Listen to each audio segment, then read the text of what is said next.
اللہ وبرکاتہ۔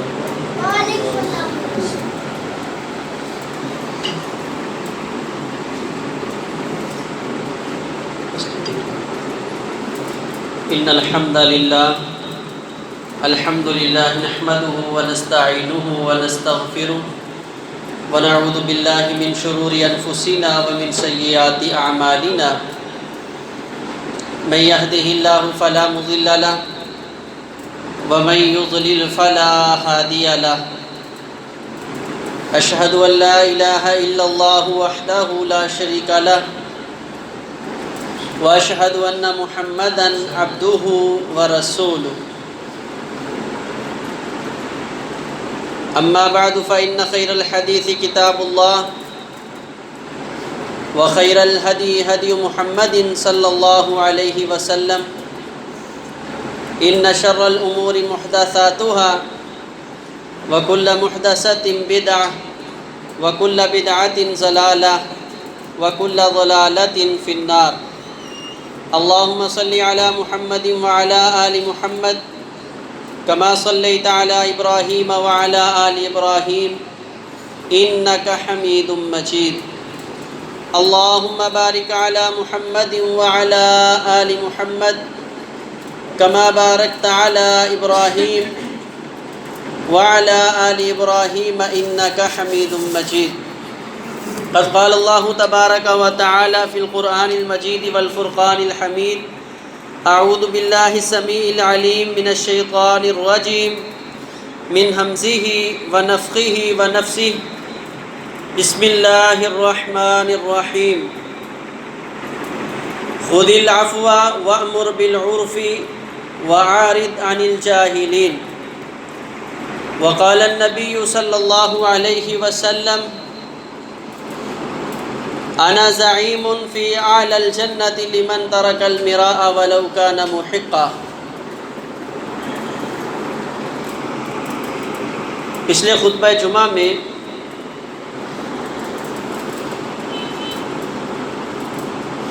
ہم نے معاشرے کے حسن کے لیے سب سے بہترین چیز حسن اخلاق کا ہونا یہ ضروری ہے،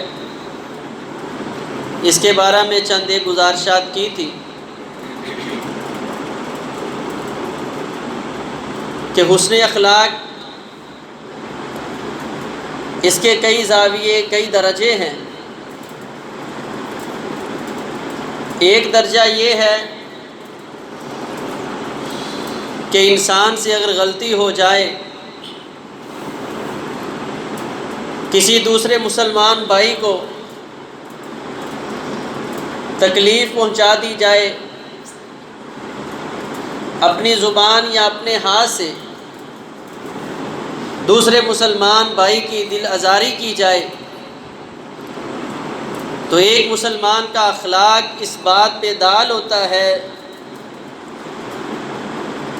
کہ وہ فوراً اس غلطی کا ازالہ کرنے کے لیے، اس کی تلافی کرنے کے لیے بڑھ چڑھ کے اپنے آپ کو پیش کرتا ہے،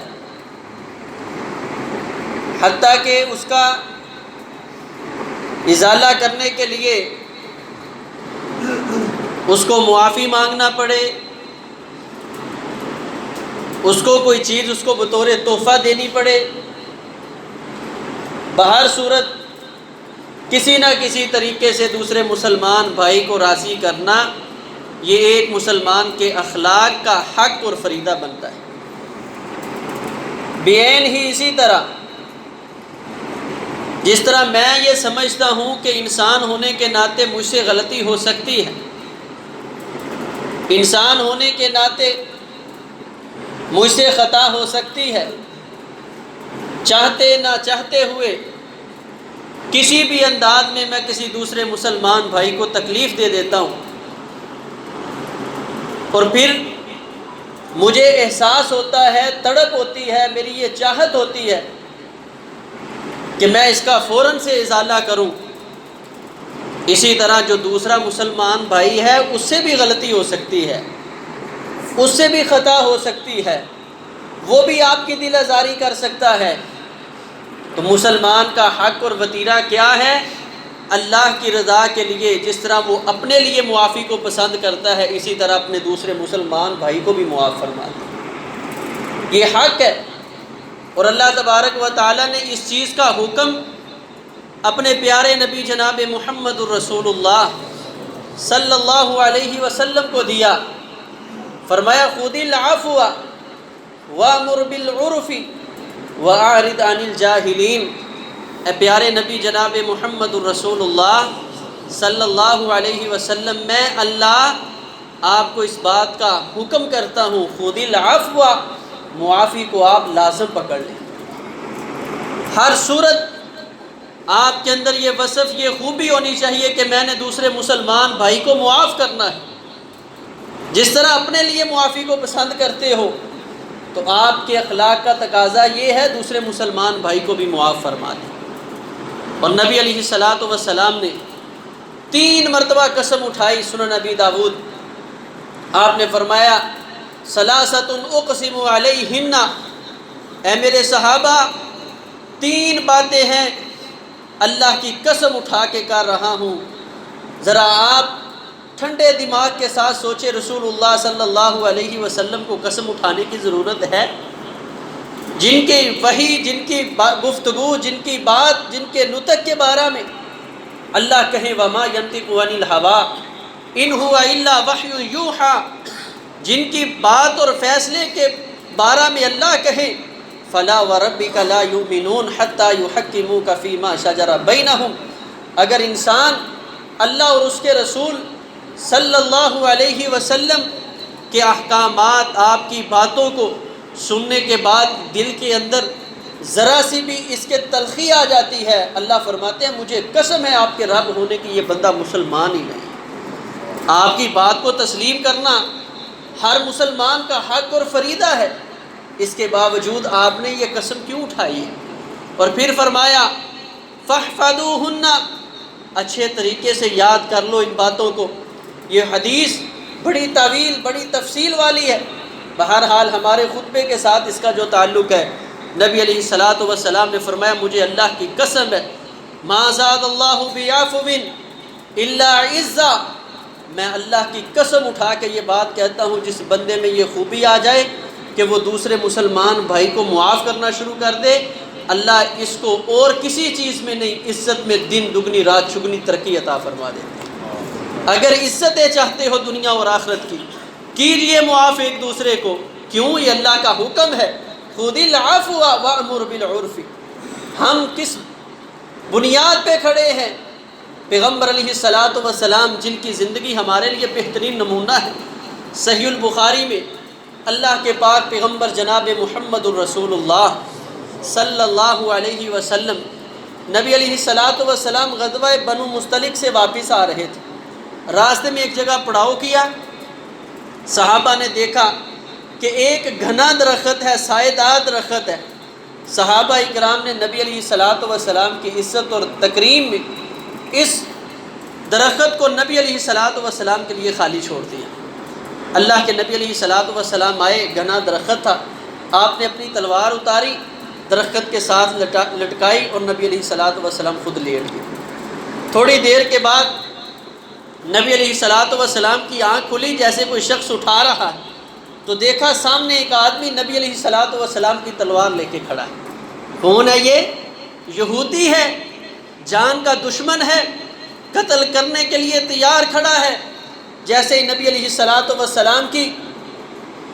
آنکھ کھلی ہے، اس پہ نظر پڑی ہے، تو یہ آگے سے دھمکی بھی لگا رہا ہے، میں یمنعک منی، اے محمد صلی اللہ علیہ وسلم مجھے بتا، اس جگہ اب پاس کوئی صحابی بھی نہیں ہے، کون ہے جو تجھے آج میرے ہاتھوں سے بچائے گا؟ نبی علیہ الصلاۃ والسلام اٹھے، فرمایا میں کوئی تلوار تیر کے بنیاد پہ لڑنے کے لیے نہیں نکلتا، صحابہ اور افراد کی بنیاد پہ جنگ اور میدان میں نہیں آتا، میں اللہ کا نبی ہوں، انا النبی لا کاذب انا ابن عبد المطلب، میں اللہ کا نبی ہوں، کوئی جھوٹا نہیں ہوں جو لوگوں پہ اعتماد کرتے ہی نکل پڑوں، میں اللہ کی مدد اور نصرت کے ساتھ آتا ہوں۔ پوچھتا ہے میں یمنعک منی، آج تو اس سے مجھے کون بچائے گا؟ تو عقیدہ سن لے، نبی علیہ الصلوۃ والسلام نے فقط فرمایا اللہ، اتنے لفظ کہے فشامہ، اس پہ لرزہ طاری ہو گیا، اللہ کا نام سنا، نبی علیہ الصلوۃ والسلام کی زبان سے تلوار اس کے ہاتھ سے گری، نبی علیہ الصلوۃ والسلام نے جلدی سے اٹھائی، فرمایا من یمنعک منی، میری جان کے قاتل اب تو بتا، اللہ کے دشمن اب تو بتا تجھے مجھ سے کون بچائے گا؟ یہ کہتا ہے میں نے آپ کے اخلاق کے چرچے بڑے سنے، میں نے تو یہی سنا ہے آپ خلق عظیم کے بادشاہ ہیں، بس میں اس سے زیادہ اور کچھ نہیں جانتا۔ نبی علیہ الصلوۃ والسلام نے فرمایا ادھر بیٹھ جا، دو زانو ہو کے یہ بیٹھ گیا۔ آپ نے اپنے صحابہ کو آواز دی، صحابہ آئے، نبی علیہ الصلوۃ والسلام نے فرمایا میرے صحابہ یہ وہ شخص ہے ابھی مجھے قتل کرنا چاہتا تھا، اللہ نے مجھے اس سے بچایا ہے، اور یہ اب کہہ رہا ہے میں نے آپ کے اخلاق کے بڑے چرچے سنے ہیں، آپ کا خیال یہ تھا مسلمان ہو جائے، لیکن اس نے کلمہ نہیں پڑھا، اللہ کے پیغمبر علیہ الصلوۃ والسلام نے اس کے باوجود اسے جانے دیا، پھر بھی اس کو چھوڑ دیا۔ آپ ذرا سوچیں، اللہ کا دشمن، اللہ کے نبی کا دشمن، اور پھر اس کے ساتھ ساتھ پیغمبر علیہ الصلوۃ والسلام کو قتل کرنے کے لیے سامنے کھڑا ہے، تلوار سونتی ہوئی ہے، اور اللہ کے پاک پیغمبر علیہ الصلوۃ والسلام نے اس شخص کو بھی اللہ کی رضا کے لیے معاف کر دیا۔ ہم کیا یہ قدم اٹھا سکتے ہیں؟ ہمیں تو کوئی بات کر کے کہاں جائے، ہماری طرف کوئی ایک لفظ ایک جملہ کس کے وہ بچ کے کہاں نکلے گا، اور یہ قتل کرنے کے لیے تیار ہے۔ یہ تربیت ہے رسول اللہ صلی اللہ علیہ وسلم کی، یہ اخلاق ہے اللہ کے پاک پیغمبر علیہ الصلوۃ والسلام کا۔ اسی طرح حضرت امام باقر رحمہ اللہ کے بارے میں آتا ہے، ان کی ایک لونڈی تھی، ان کو کھانا پیش کرنے کے لیے آئی، کھانا پیش کیا گیا، اتفاق سے جب کھانا پکڑانے لگی اس کے ہاتھ لڑکھڑا گئے اور وہ کھانا ان کے کپڑوں کے اوپر گر گیا۔ جیسے ہی ان کے کپڑوں کے اوپر یہ کھانا گرا بڑے غصے میں آ گئے، تو یہ لونڈی جو قرآن و سنت کو سمجھنے والی تھی فرمانے لگی اللہ کا قرآن یہ کہتا ہے وَالْقَادِمِينَ الْغَيْظَ، جو اللہ کے بندے ہیں وہ غصے کو پی جانے والے ہوتے ہیں۔ امام باقر رحمہ اللہ کے چہرے سے جو غصے کے دور اور اتوار تھے وہ ختم ہو گئے قرآن کی آیت سنتے ہی۔ اب یہ عورت، یہ لونڈی سمجھ گئی کہ قرآن نے ان پہ اثر کر دیا ہے، لیکن ابھی معافی کا پرچار نہیں کیا، یہ نہیں کہا تجھے میں نے معاف کر دیا ہے، ابھی غصہ ٹھنڈا ہوا ہے، بعد میں بدلہ لیں گے۔ فرمانے لگی اللہ فرماتے ہیں وَالْعَافِينَ عَنِ النَّاسِ، جو اللہ والے ہوتے ہیں وہ تو لوگوں کو معاف کر دیتے ہیں۔ فرمانے لگے اللہ کی بندی جا، اللہ کی رضا کے لیے میں نے تجھے معاف کر دیا۔ یہ کہتی ہے اچھا اللہ نے یہ بھی ساتھ ہی کہا ہے وَاللَّهُ يُحِبُّ الْمُحْسِنِينَ، اگر کوئی بندہ کسی پہ احسان کر دے تو اللہ اس سے بڑی محبت کرتا ہے۔ فرمایا تجھ پہ احسان یہی ہے، تیری میں نے غلطی کو معاف کر دیا، جا اللہ کی رضا کے لیے میں نے تجھے آزاد بھی کر دیا۔ یہ جذبات کہ ایک غلطی ہوئی، اس غلطی کرنے والے کو احساس ہو گیا یار میری غلطی تھی، میں نے اس کے اوپر زیادتی کی ہے، تو دوسرے مسلمان بھائی کا حق کیا ہے فوراً اس کو معاف کر دے۔ اور یہ صحابہ کے اندر اتم درجے کا، یہ کمال درجے کی یہ چیز پائی جاتی تھی۔ صحیح البخاری میں ہے ایک دن حضرت ابو بکر صدیق اور عمر رضی اللہ تعالیٰ عنہما آپس میں بیٹھے ہیں، کچھ بات ہوئی، حضرت عمر رضی اللہ تعالیٰ عنہ ذرا آپ کو پتہ تلخ مزاج تھے، ان کا ذرا مزاج کڑوا تھا، سخت تھا۔ حضرت ابو بکر صدیق رضی اللہ تعالیٰ عنہ ذرا ٹھنڈے مزاج کے مالک تھے۔ تو حضرت عمر رضی اللہ تعالیٰ عنہ چند باتیں کہتے، حضرت ابو بکر صدیق رضی اللہ تعالیٰ سے برداشت نہ ہو سکا، تو جب شریف آدمی پھر بولتا ہے وہ پھر حد ہی کر جاتا ہے بعض اوقات، تو حضرت ابو بکر صدیق رضی اللہ تعالیٰ سے رہا نہیں گیا، باتوں باتوں میں انہوں نے بھی حضرت عمر رضی اللہ تعالیٰ کو 4 باتیں زیادہ سنائی، حتیٰ کہ آپ یہ سوچے حضرت عمر رضی اللہ تعالیٰ ناراض ہو گئے، مجلس میں بیٹھے بیٹھے حضرت عمر رضی اللہ تعالیٰ عنہ جو ہے ابو بکر صدیق رضی اللہ تعالیٰ عنہ کے پاس ہے، تو حضرت ابو بکر صدیق کو احساس ہوا، ساتھ ہی معافی مانگنی شروع کر دی۔ حضرت عمر رضی اللہ تعالیٰ عنہ فرمانے لگے نہیں نہیں، میں معاف نہیں کروں گا، یہ کیسے ہو سکتا ہے، آپ نے میرے ساتھ اتنی بدتمیزی کی ہے۔ حضرت ابو بکر صدیق رضی اللہ تعالیٰ عنہ فرمانے لگے بھئی اللہ کی رضا کے لیے میں تجھ سے معافی مانگتا ہوں، تو مجھے معاف کر دے۔ یہ مجلس سے اٹھ کے چلے گئے۔ حضرت ابو بکر صدیق رضی اللہ تعالیٰ عنہ احساس ہوا یار معاف تو کیا نہیں، اٹھ کے چلے گئے، اگر اسی حالت میں میں فوت ہو گیا یا عمر رضی اللہ تعالیٰ عنہ چلے گئے تو ہمارا معاملہ اللہ کی بارگاہ میں کیسا ہوگا؟ ہمیں تو کبھی یہ احساس ہی نہیں ہوا نا۔ وہ صحابہ تھے جو پاک صاف دلوں کے مالک تھے، جلدی سے اٹھے، سیدھے رسول اللہ صلی اللہ علیہ وسلم کی مجلس میں آ گئے۔ اے اللہ کے نبی صلی اللہ علیہ وسلم، بلکہ روایت کے لفظ ہیں اتنی تیز آئے اپنے کپڑے سمیٹے ہوئے تھے، شلوار جو ہے یہ ٹخنوں کے، یہ جو گھٹنوں سے بھی اوپر ایسے سمیٹ کے جیسے آدمی تیز دوڑتا ہے اس طرح آ رہے تھے۔ نبی علیہ الصلوۃ والسلام صحابہ میں بیٹھے تھے، جب نظر پڑی نا دور، فرمایا آج لگتا ہے ابن ابی قحافہ کو کسی نے تنگ کر دیا ہے، اس کو کوئی بڑا معاملہ بنا ہے جو اتنا تیز میرے پاس آ رہا ہے۔ کس کام کے لیے؟ اللہ کے رسول میری سفارش کر دیں، میں معافی مانگنا چاہتا ہوں، عمر مجھے معاف کر دیں۔ اس معاملے کے لیے حضرت ابو بکر صدیق رضی اللہ تعالیٰ اس قدر تیزی کے ساتھ دوڑتے ہوئے رسول اللہ صلی اللہ علیہ وسلم کی مجلس میں آئے ہیں۔ آ کے آقا علیہ الصلوۃ والسلام کو بات سنائی۔ نبی علیہ الصلوۃ والسلام فرماتے ہیں ابو بکر آ جا، تیری معافی کے لیے میں محمد سفارشی بن کے چلتا ہوں صلی اللہ علیہ وسلم۔ نبی علیہ الصلوۃ والسلام ابھی اٹھ ہی رہے تھے، کمال کی بات یہ ہے ادھر سے عمر بھی آ گئے۔ کتنے صاف دل تھے ان لوگوں کے، کتنے پاک لوگ تھے یہ کہ ایک ایک پل میں ان کو اپنی غلطیوں کا احساس، اس کا ازالہ اور مداوع کرنے کے لیے ان کے دلوں میں کیسی تڑپ، اپنے گھر سے بھاگے ہوئے سیدھے رسول اللہ صلی اللہ علیہ وسلم کے پاس آ رہے ہیں۔ کیوں؟ اے اللہ کے نبی، صدیق مجھ سے معافی مانگ رہا تھا، جذبات میں معافی نہیں دے سکا، اب میری سفارش کر دے، میں نے صدیق کو معاف کر دیا ہے۔ نبی علیہ الصلوۃ والسلام نے جب عمر بن خطاب رضی اللہ تعالیٰ کو دیکھا، سامنے ہے حضرت عمر، نبی علیہ الصلوۃ والسلام کے سامنے کہ میں نے یار غار کو تنگ کیا ہے۔ نبی علیہ الصلوۃ والسلام کو گوارا نہیں تھا کہ صدیق کو کوئی بات کہے رضی اللہ تعالیٰ عنہ۔ حضرت ابو بکر صدیق رضی اللہ تعالیٰ جب تیور دیکھے، فرمانے لگے آقا عمر کو کچھ نہ کہنا، غلطی صدیق کی تھی، عمر کو کچھ نہ کہنا۔ یہ ہے پاک دلوں کے مالک، خود العفو،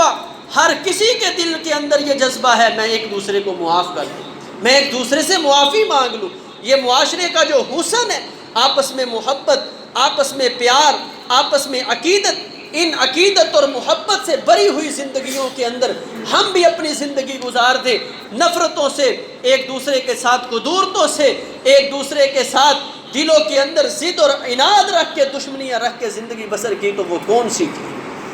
اللہ کے پاک پیغمبر علیہ الصلوۃ والسلام پہ زندگی کا سب سے کھٹن موقع کون سا آیا ہے؟ یہی غزوہ بنو مستلق سے واپسی پہ واقعہ افک، جب نبی علیہ الصلوۃ والسلام کی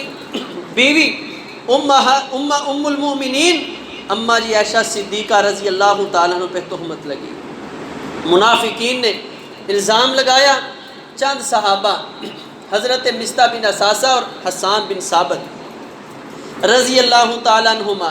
یہ بھی منافقین کی باتوں میں آگے چڑھ گئے، ہاں کے ساتھ ہاں ملا دی۔ اب یہ مصطح جو تھے نا،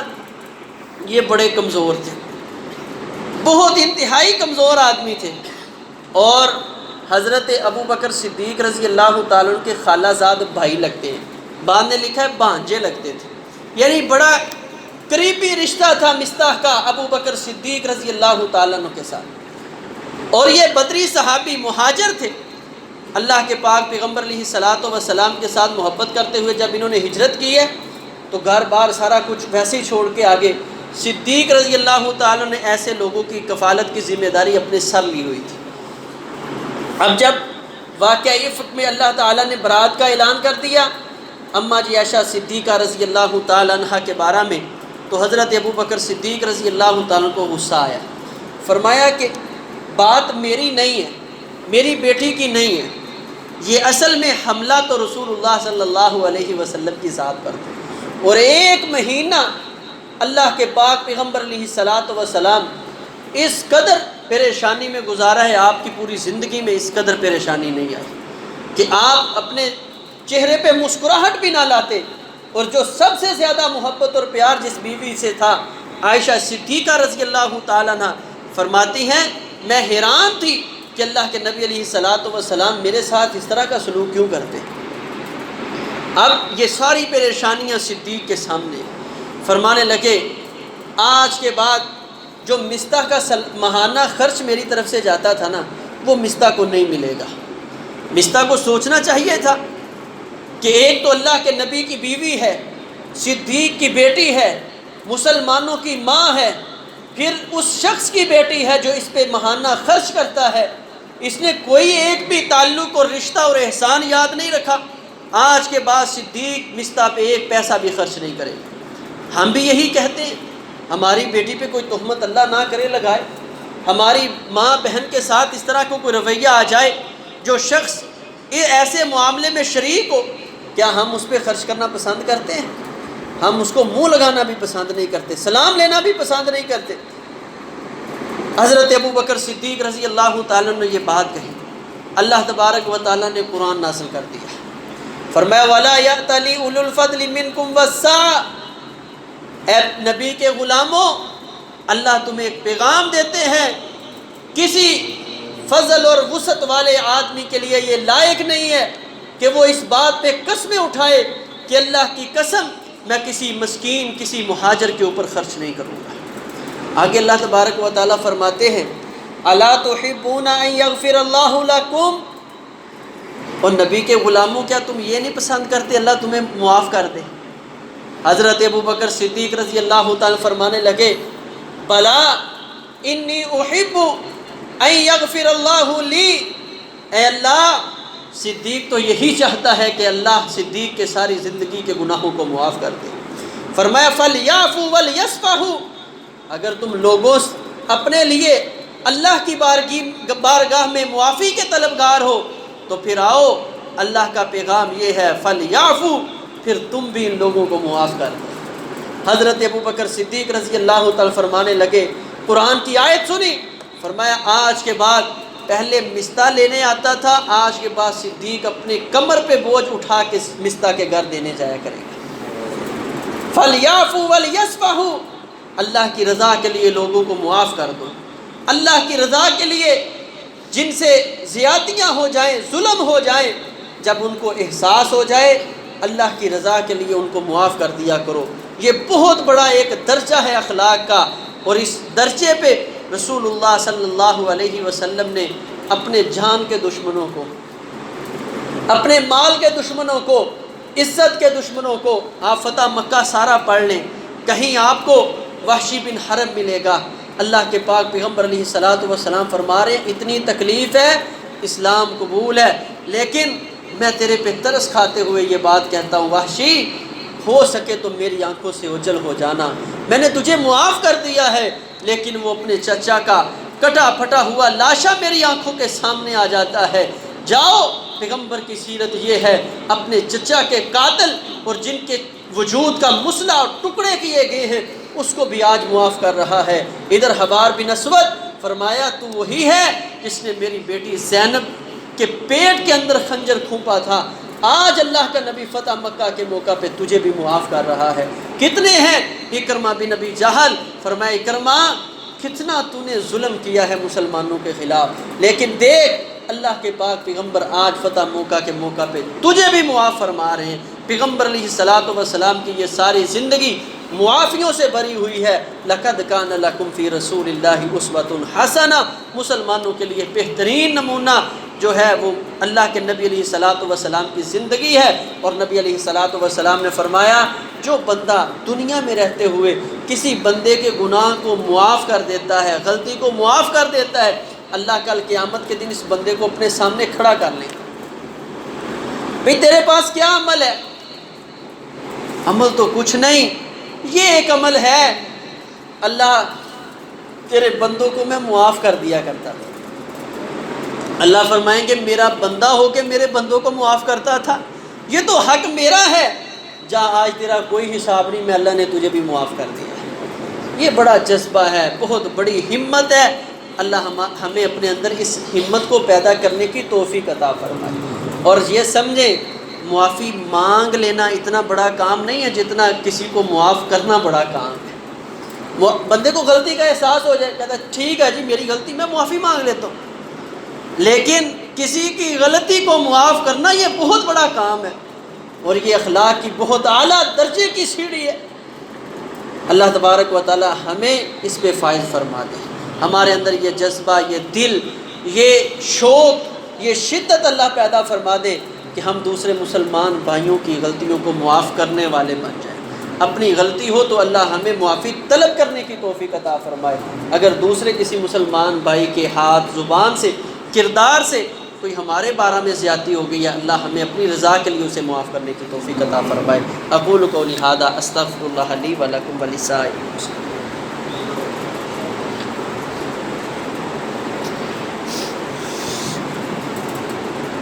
ان الحمد للہ نحمده ونستعینه ونستغفره ونعوذ باللہ من شرور انفسنا ومن سیئات اعمالنا، من يهده الله فلا مضل له ومن يضلل فلا هادي له، اشهد ان لا اله الا الله وحده لا شريك له واشهد ان محمدا عبده ورسوله۔ اللهم صل على محمد وعلى آل محمد وبارك وسلم وصل علیہ۔ آج کے خطبہ جمعہ میں ہم نے حسن اخلاق میں سے ایک اہم ترین عمل کہ کسی دوسرے مسلمان بھائی کو اللہ کی رضا کے لیے معاف کر دینا، اس کے بارے میں چند ایک گزارشات کی ہیں۔ اللہ تبارک و تعالیٰ کو معافی اور معاف کرنے والا بندہ بہت ہی زیادہ پیارا اور محبوب لگتا ہے،